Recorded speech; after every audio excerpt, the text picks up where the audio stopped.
Modding has been around for as long as gaming itself, so it was inevitable that Genshin would also have mods. And I understand some people are not satisfied with the base game and want something more. Maybe they're not happy with the game's visuals, or perhaps they just want to change the appearance of their favorite character. If we take any other game, for example, say Skyrim. Skyrim has over 100,000 mods on Nexus. And I personally enjoy using a lot of these mods as they fix game-breaking bugs and just makes the game better and more fun to play. Because games get repetitive after a while and players lose interest. Mods make it so that there technically is infinite content. Like, watch this video. This is Skyrim. Heavily modded, but the game is still Skyrim. And it looks totally different. Same can be said for Minecraft or any other game that supports modding. If you have been playing Minecraft for long enough, there is a high possibility that you have either used or are using a modified version of the game. And it doesn't have to be a huge mod or a mod pack. It can be something simple and small like Optifine or Sodium, which improves the game's performance. Mojang the Minecraft devs allow modding. In fact, there has been mods that optimize the game so well that Mojang tried purchasing the mods.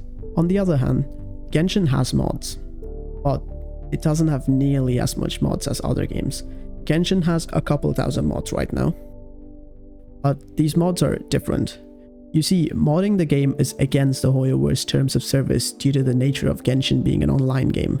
And since raw game data cannot be modified without it resulting in a ban, almost all the mods in Genshin only focus on character appearance or user-specific changes such as some UI changes or shaders or reshade of some kind. So if you have a mod, only you see it, nothing changes for your friends you're co-oping with.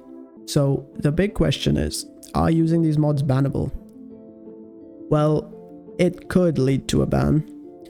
A few months ago, some players were banned on Honkai Star Rail for using mods, especially 3D Mikoto, which as far as I understand is a mod that replaces client-side character models, and is also used for modding Genshin.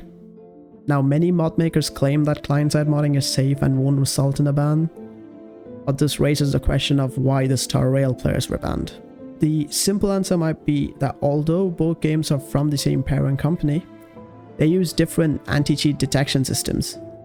And keep in mind that only a handful of Star Rail players using this mod was banned, not all of them. So we won't really know what happened unless Hoyoverse releases some sort of statement, which I don't think they'll do, as it could potentially do more harm than good by introducing more of the community to the world of modding. Hoyoverse has also been able to detect 3D Mikoto for a while now, but apparently no one in Genshin has been banned yet.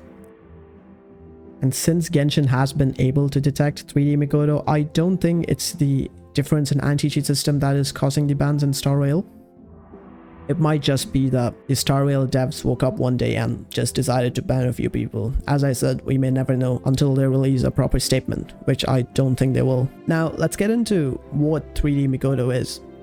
Well, 3D Mikoto is a software that intercepts the rendering process of the game's assets on the screen. It replaces the default models and textures with custom ones, without modifying the game files. As a result, it is supposed to be not detected by the game's anti-cheat system. To put it simply, 3D Mikoto acts as a middleman between the game client and the GPU.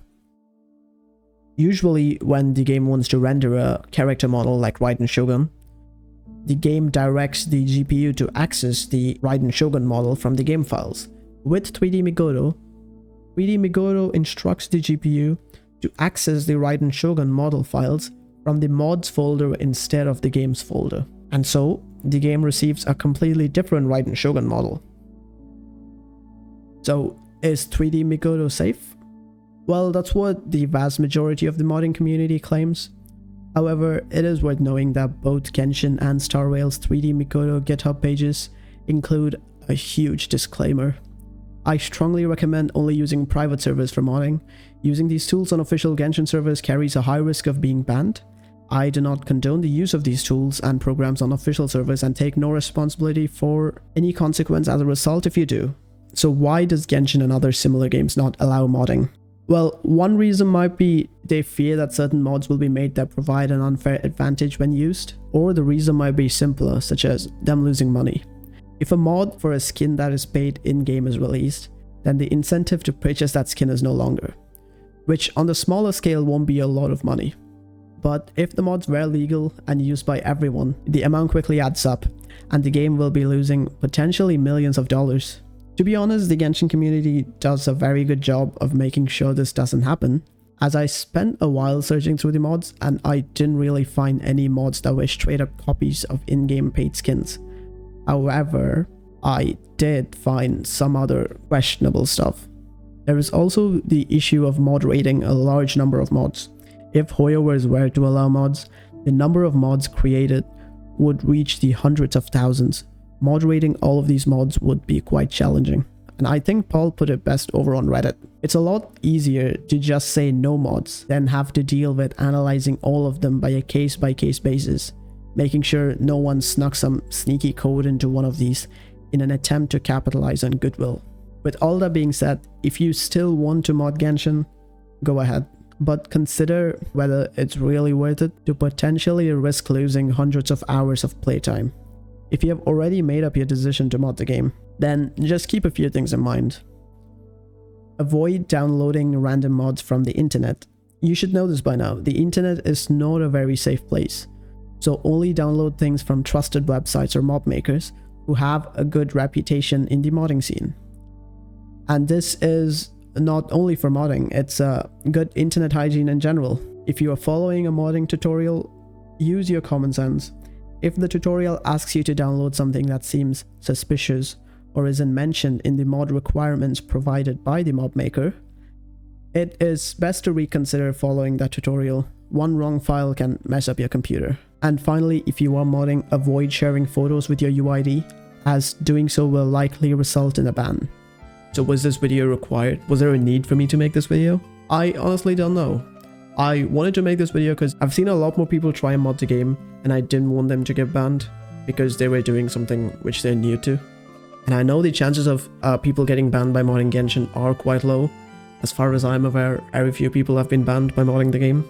So the chances of you being banned if you do mod it are quite low, but never zero.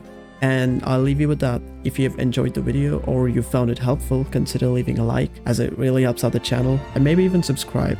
I mean, it's free, you don't lose anything, and you could always unsubscribe.